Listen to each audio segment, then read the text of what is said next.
एक तो जो हमें जन्म देता है, दूसरा वो जो हमें पढ़ाता है, और तीसरे तो हम लोग जो हमें प्रत्यक्ष रूप से सहायता करते हैं, जो हमें आगे बढ़ने के लिए हमेशा प्रेरित करते हैं। स्टूडेंट है तो मेरा मानना है जो उनके पिताजी हैं, पिता माता, उनके बैठे इनकी दर्जा नहीं होता है। कबीरदास ने भी चीज को दूर किया है। हालांकि उन्होंने जो गुरु होता है उसकी इम्पोर्टेंस कुछ ज्यादा ही है,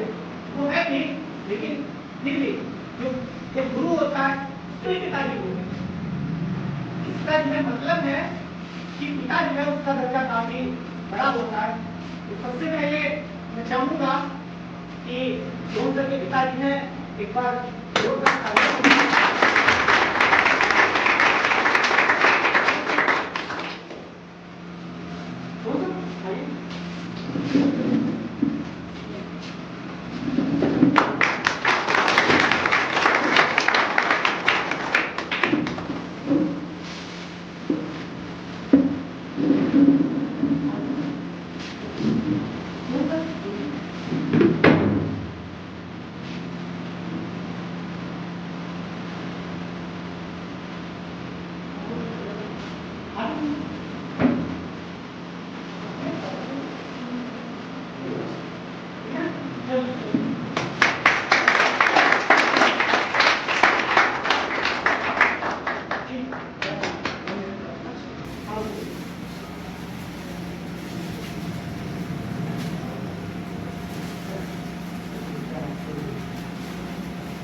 हमारी कोचिंग की रिसर्च है,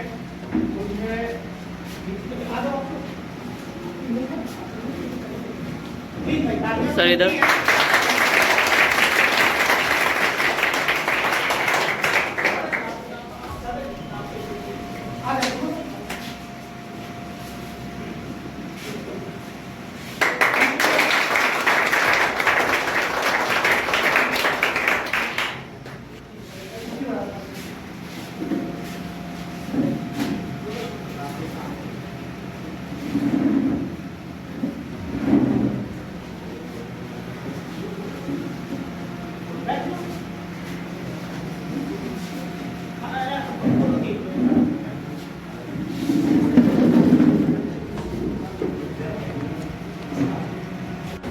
पे आए हुए सभी हमारे टीचर्स और सभी हमारे गेस्ट, आप सभी को मैं नमस्कार करना चाहता हूँ। सबसे पहले मैं परिचय देना चाहता हूँ। मेरा नाम अरुण कुमार है और मैं इस कोचिंग का संचालक हूँ। साथ में यहाँ पे जो हमारे चीफ गेस्ट उपस्थित हैं उनके बारे में बताना चाहता हूँ। संजीव सर जो कि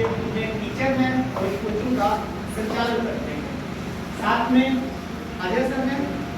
सिद्धांत इंस्टीट्यूट के संचालक हैं। दादाजी सुन जी के पिताजी हैं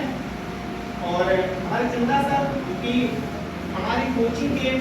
मैनेजर कह सकते हो, आप कोऑर्डिनेटर कह सकते हो। और हमारी कोचिंग में मैथ रीजनिंग की सेवा देने वाले और हमारी कोचिंग को एक नई ऊंचाइयों पर ले जाने के लिए हमेशा तत्पर रहने वाले चंदा सर के बाद में हमारे डिजिटल कोच सुमन सर जो कि काफी ज्यादा पैटर्न देते हैं और जो डिजिटल की सुविधा है वो अभी तक इन्होंने फ्री के रूप में, निःशुल्क के रूप में उपलब्ध कराई है। साथ में हमारे सिलेक्टेड स्टूडेंट हैं जिनका इस वर्ष जो है यूपीटी में हुआ है, ठीक है। तो इसके बाद में हमारा जो है ये मोटिवेशन का तीसरा सेशन है। तो इसमें मैं आप सभी का हार्दिक दिल से स्वागत करना चाहता हूँ। और सबसे पहले मैं आज उस व्यक्ति को, उस महान पुरुष को धन्यवाद देता हूँ, उसके प्रति अपनी कृतज्ञता व्यक्त करता हूँ जिसने हमें काम करने का अधिकार दिया, हमें बोलने का अधिकार दिया, हमें जो है हमारे अंदर जो योग्यताएं होती है उसके अनुसार हम कुछ अर्थात डॉक्टर भीमराव अंबेडकर, तो मैं चाहूंगा एक बार जो कम से कम उस महान पुरुष के लिए जिसने हमारे देश में इतने ज्यादा संघर्षों के बाद में जो है एक अच्छा काम किया और हमारे देश के जो हमारा देश का जो भी समाज है उसको एक दृष्टि से देखने का प्रयास किया। तो सबसे पहले तो मैं माला अर्पण करना चाहूंगा, क्योंकि मैं कहना चाहता हूँ आज मैं जो कुछ भी हूँ या आप भी जो कुछ भी है, आप जो कर पा रहे हैं, आपको जो राइट्स दिए गए, इवन आप किसी भी कास्ट से हो, किसी भी धर्म से हो, तो इनका बहुत बड़ा योगदान है। तो प्लीज तालियां हमारे साथ उसके लिए कविता समर्पित है। जो फेल हो गया हो या मान लो हिम्मत नहीं कर पा रहा है, या उसको लगता है हमारी लाइफ में बहुत ज्यादा दुख है, भाग गए रणछोड़ सभी देख अभी तक खड़ा हुआ है, क्या हुआ विजय न चूक सका पर क्षमता पर लड़ा हूं मैं, ग्लानि जो खुद से हार गए वैसा बेचारा नहीं हूं मैं, जाके कह दो विषम लक्ष्य से अभी हारा नहीं हूं मैं, प्रत्यंचा टूट गई तो क्या फिर से बिना तुम्हें बांधूंगा, अड़चन आएगी आने दो अंतिम सांस तक साधूंगा, कब तक छूटेंगे साथ मेरे भाग्य का सहारा नहीं हूं मैं, जाके कह दो विषम लक्ष्य से अभी हारा नहीं हूं मैं। आगे वाली लाइन बहुत अच्छी है, जितना संघर्ष कठिन होगा इतनी प्यारी जय होगी, इतनी प्यारी जय होगी, फिर तूफानों में भी लड़ने में काया वो निर्भर होगी, मझधारों का ही राही हूँ एक किनारा नहीं हूँ मैं, जाके कह दो विषम लक्ष्य से अभी हारा नहीं हूँ मैं, राहों को और कठिन कर दो। लोग कहते हैं भैया प्रेशर है, आराम नहीं मिल रही है, तो वही का ही होता है। जो एक जिद्दी आदमी होता है ना, उसको घने सवार रहता है, हार नहीं मानता है। अगर ठीक है थकान आना एक नॉर्मल सी चीज है, हम खेत में काम करते हैं थकान आ जाती है, हमें 10 घंटा 12 घंटा काम करें हमारा शरीर है, थकान है प्रेशर आना नॉर्मल सी बात है, लेकिन आप उसी दिन से छोड़ दो ये परेशानी है। आगे जो है कविता है, राहों को और कठिन कर दो मैंने भी हार नहीं मानी, चाहे चट्टाने ही ला दो है उन्हें तोड़ने की ठानी, खुद का प्रकाश न बन पाऊं ऐसा अंगारा नहीं हूं मैं, जाके कह दो विषम लक्ष्य से अभी हारा नहीं हूं मैं, जीवन तो है बस इतना ही हम जीते हैं या मरते हैं, दो ही काम करेंगे, लक्ष्य तरीके से जी लेंगे या मर लेंगे। किसी ने कहा भी है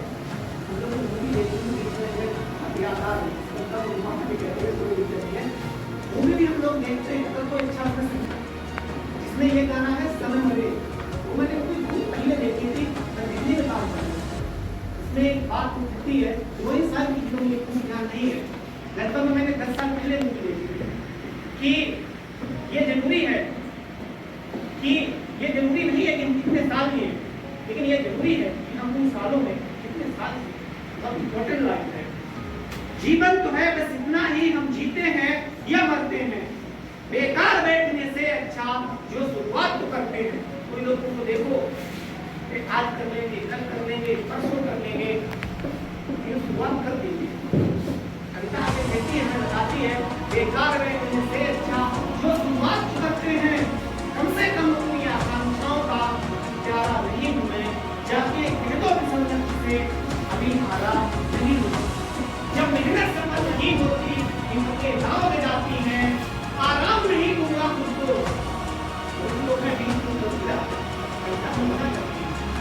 आराम नहीं दूंगा खुद ये हार खुद सिखलाती है। कि अच्छाइयाँ भी बहुत सारी हैं, ऐसा नहीं है कि मैं अच्छाइयाँ जो है नहीं एक्सेप्ट कर रहा हूँ, लेकिन बुराइयाँ भी बहुत ज्यादा है।